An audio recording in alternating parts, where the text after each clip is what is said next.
Hello everyone. Methods of valuation of goodwill में आज हम सीखेंगे second method super profit method और एवरेज सुपर प्रॉफिट मेथड। क्योंकि बिना एवरेज और एक्चुअल प्रॉफिट के सुपर प्रॉफिट कैलकुलेट नहीं हो सकता, इसलिए इसको हम एवरेज सुपर प्रॉफिट मेथड भी कहते हैं। सुपर प्रॉफिट क्या होता है? Super profit is the excess of actual और average profit over the normal profit. एक फर्म का एक्चुअल और एवरेज प्रॉफिट जितना नॉर्मल प्रॉफिट से ज़्यादा होता है, उस एक्सेस प्रॉफिट को ही हम सुपर प्रॉफिट कहते हैं।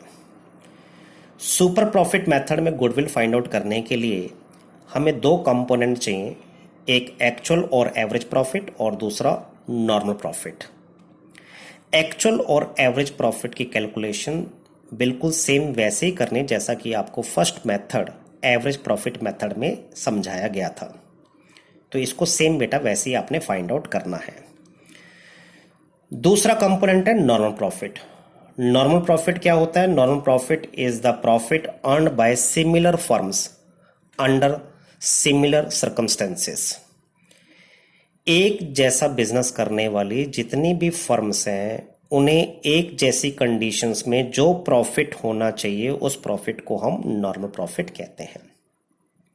नॉर्मल प्रॉफिट की कैलकुलेशन कैसे की जाती है? Normal profit equal to average capital employed into normal rate of return upon 100।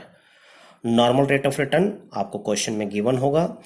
उस रिटर्न को, उस रेट को आप कैपिटल एम्प्लॉयड पे फाइंड आउट करेंगे तो आपके पास नॉर्मल प्रॉफिट आ जाएगा। कैपिटल एम्प्लॉयड का कैलकुलेटेड अमाउंट आपको क्वेश्चन में नॉर्मली गिवन होता है। अगर गिवन नहीं होगा तो इसकी कैलकुलेशन कैसे की जाएगी वो हम आगे डिस्कस करेंगे। तो average capital employed into normal rate of return upon 100 करने से आपके पास नॉर्मल प्रॉफिट आ जाएगा। सुपर प्रॉफिट कैसे निकाला जाएगा? सुपर प्रॉफिट निकालने के लिए एक्चुअल और एवरेज प्रॉफिट में से नॉर्मल प्रॉफिट को माइनस कर दिया जाएगा तो आपके पास सुपर प्रॉफिट आ जाएगा। तो सुपर प्रॉफिट का फॉर्मूला बना एक्चुअल और average profit minus normal profit. अगर किसी फर्म का एक्चुअल और एवरेज प्रॉफिट नॉर्मल प्रॉफिट के बराबर है, मींस उसका सुपर प्रॉफिट 0 है, तो उस केस में उस फर्म की गुडविल 0 होगी। और अगर किसी फर्म का एक्चुअल और एवरेज प्रॉफिट नॉर्मल प्रॉफिट से कम है, मींस सुपर प्रॉफिट नेगेटिव है, तो उस केस में भी फर्म की गुडविल 0 मानी जाएगी, क्योंकि गुडविल कभी भी नेगेटिव नहीं हो सकती।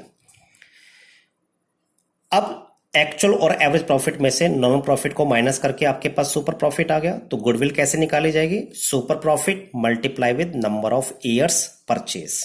सुपर प्रॉफिट को नंबर ऑफ ईयर परचेज से मल्टीप्लाई करके आपके पास गुडविल आ जाएगी। अब एवरेज कैपिटल एम्प्लॉयड कैसे कैलकुलेट किया जाता है? एवरेज कैपिटल एम्प्लॉयड को फाइंड आउट करने का फार्मूला है opening capital employed plus closing capital employed upon 2।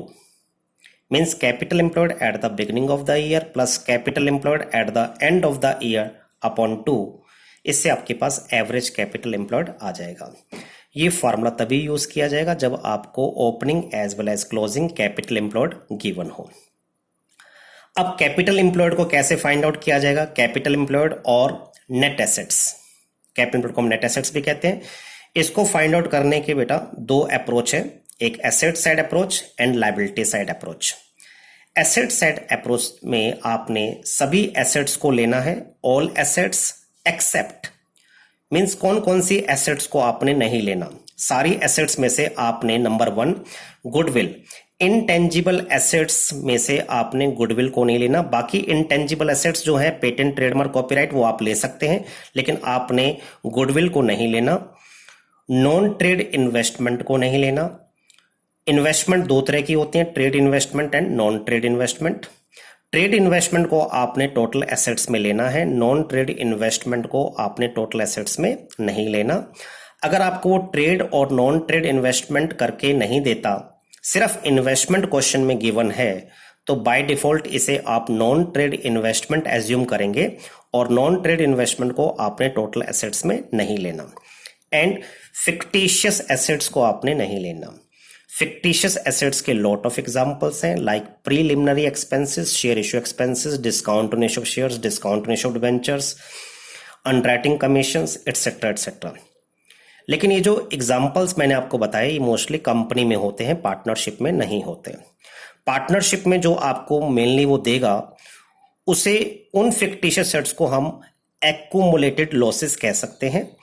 Accumulated losses के एग्जांपल्स में प्रॉफिट एंड लॉस अकाउंट का डेबिट बैलेंस यानी loss and deferred revenue expenditure.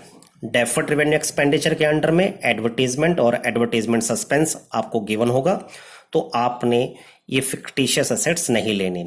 Fictitious assets मैंने बताया एक्यूमुलेटेड लॉसेस, जिसके दो एग्जांपल मैंने आपको दिए, profit and loss account debit balance and deferred revenue expenditure, जिसके अंडर में एडवर्टीजमेंट और एडवर्टीजमेंट सस्पेंस। तो आपने ये 3 एसेट्स नहीं लेनी, बाकी सभी एसेट्स लेनी है। उन सभी एसेट्स के टोटल में से आपने external liabilities, outside liabilities like creditors, bills payable, outstanding expenses, earned incomes, loan, bank overdraft, ऐसे मतलब जितनी भी एम्प्लॉयज प्रोविडेंट फंड, जितनी भी एक्सटर्नल लायबिलिटीज है जो बिजनेस ने बाहर वालों को पेमेंट करनी है, वो सभी एक्सटर्नल लायबिलिटीज आपने टोटल एसेट्स में से माइनस कर देनी है। तो आपके पास कैपिटल एम्प्लॉयड और नेट एसेट्स आ जाएंगे।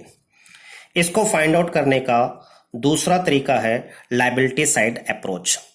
लायबिलिटी साइड अप्रोच से भी जो कैपिटल एम्प्लॉयड आप निकालोगे वो सेम आना चाहिए जो आपने एसेट साइड अप्रोच से फाइंड आउट किया है। लायबिलिटी साइड अप्रोच में कैपिटल एम्प्लॉयड निकालने के लिए आप कैपिटल लेंगे, जितने भी पार्टनर्स आपको दे रखे हैं उन सभी पार्टनर्स की capital, plus reserves and accumulated profits, चाहे वो जनरल रिजर्व है, रिजर्व फंड है, प्रॉफिट एंड लॉस का क्रेडिट बैलेंस यानी प्रॉफिट्स हैं। तो जितने भी रिजर्व एंड एक्यूमुलेटेड प्रॉफिट्स हैं जो अभी तक हमने पार्टनर्स में डिस्ट्रीब्यूट नहीं किए, उन सभी रिजर्व्स एंड प्रॉफिट्स को आप ऐड कर लेंगे और माइनस करनी है वो एसेट्स जो आपने एसेट साइड अप्रोच में नहीं ली, लाइक गुडविल को माइनस करना है, नॉन ट्रेड इन्वेस्टमेंट को माइनस करना है and fictitious assets means accumulated losses को आपने माइनस कर देना है। तो आपके पास कैपिटल एम्प्लॉयड आ जाएगा और नेट एसेट्स आ जाएंगे, दोनों से रिजल्ट सेम आएगा। इस कैपिटल एम्प्लॉयड को हम एक एग्जांपल की हेल्प से समझते हैं। ये बेटा हमने एक बैलेंस शीट ली, बैलेंस शीट में आप देख सकते हैं दो साइड्स, राइट हैंड साइड पे एसेट्स और लेफ्ट हैंड साइड पे लायबिलिटीज है, और हमने कैपिटल एम्प्लॉयड सीखना है। कैपिटल एम्प्लॉयड और नेट एसेट्स को निकालने की मैंने बताया 2 अप्रोच है, एक एसेट साइड अप्रोच और एक liability side approach. Asset side approach में हमने जो फार्मूला यूज किया, हमने यहाँ पर टेंजिबल एसेट्स को लिया। इनटेंजिबल एसेट्स में हमें पेटेंट्स और गुडविल गिवन है, तो गुडविल को हमने नहीं लेना लेकिन पेटेंट्स को हम लेंगे। Tangible assets plus patents plus current assets, P&L debit balance, advertisement suspense, इन्हें हमने नहीं लेना, ये हमारी एक्यूमुलेटेड लॉसेस हैं और फिक्टिशियस एसेट्स हैं, तो इन्हें आपने नहीं लेना। तो एसेट साइड में आपने tangible assets plus patents plus current assets को लिया और माइनस करना है आउटसाइड लायबिलिटीज। लायबिलिटी साइड से आउटसाइड लायबिलिटीज हमारे पास है creditors, employees provident fund, outstanding expenses and bank overdraft, इन्हें आपने माइनस कर देना है। तो जब हमने इनकी वैल्यूज को पुट किया, tangible assets 7 lakh plus patent 60,000 plus current assets 1,70,000 minus creditors 1,20,000 minus employees provident fund 1,10,000 minus outstanding expenses 40,000 minus bank overdraft 30,000। इन सबको सिंप्लीफाई करके हमारे पास वैल्यू आ गई 6,30,000। तो कैपिटल एम्प्लॉयड और नेट एसेट्स हमारे पास आ गया 6,30,000। ये एसेट्स साइड अप्रोच से हमने फाइंड आउट कर लिया, कैपिटल एम्प्लॉयड और नेट एसेट्स। अब हम सेम फाइंड आउट करेंगे लायबिलिटी साइड अप्रोच से।